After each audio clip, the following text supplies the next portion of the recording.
It's clear that the Greek situation is a very serious one, and we're very much concerned. It's a serious one for the question of macroeconomic stability of Greece, and even more than Greece. It's also a very serious question for the Greek people. The head of the IMF, Managing Director Dominique Strauss-Kahn there. The IMF right now in talks with Athens, also the EU, to outline a 3-year economic policy plan for Greece. Let's get to our guest. Jim Rogers is back with us, Chairman at Rogers Holdings, here at our Asia headquarters, and up in Hong Kong. Kirby Daly is back as well, Senior Strategist at the New Edge Group. Good morning to the both of you, gents. Jim, good to see you again. Welcome back. Delighted to be here, Martin. What do you make of this mess over in Greece? Well, Greece is bankrupt. It looks like they're finally figuring it out for themselves that they're bankrupt. And in my view, they should let them go bankrupt and clean up the system.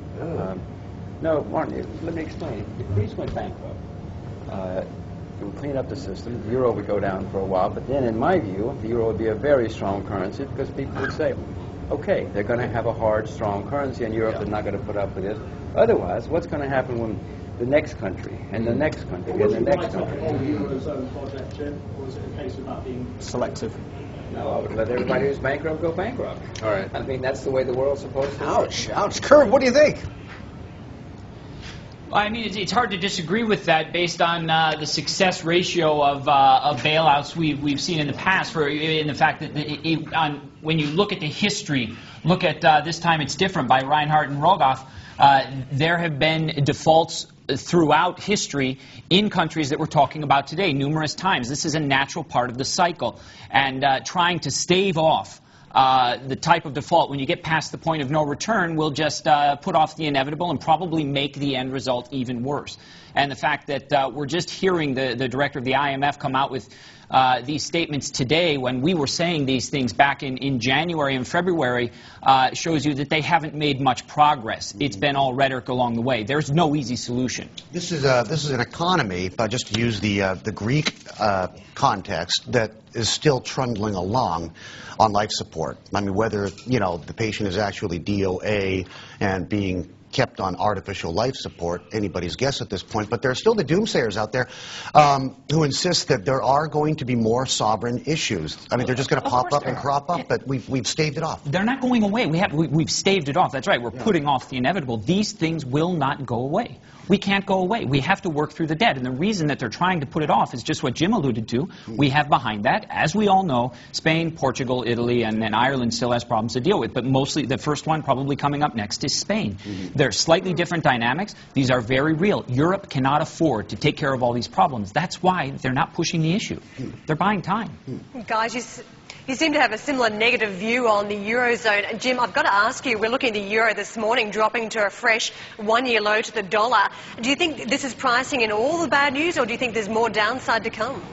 Well, there's certainly more downside to come in the news, because we have, as Kirby was just saying, we certainly have several other countries in Europe alone which are technically bankrupt and essentially are bankrupt. So there's more bad news to come. I happen to own the euro. It's not doing me any good, as you know, because I'm hoping that they're going to paper. I'm not hoping, but I expect them to paper it over. Eventually, that'll cause the euro to rally for a while. But look, the way to solve this debt problem is not with more debt. The idea that you would solve a problem of too much debt and too much consumption with more debt and more consumption, I mean, that defies comprehension. You cannot believe that grown-ups would stand there and say something like that, but that's why they're politicians. That's what's happening, huh? Kirby, if the situation in the Eurozone is going to get worse before it gets better, then how would you characterize the systemic risk and the threat of contagion for the rest of the world?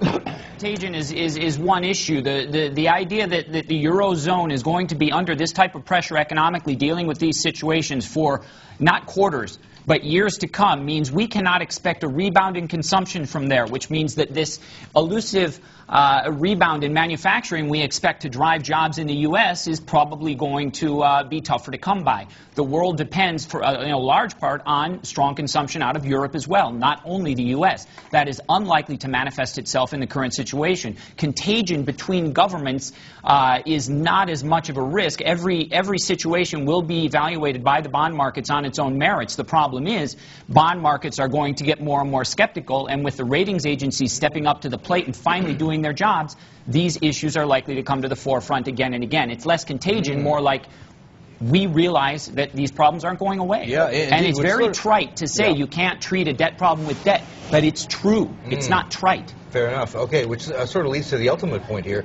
Your old friend George Soros at an economist conference just not too long ago joined a growing number of people saying that, look, credit crisis, what we've just been through, you think that's a crisis?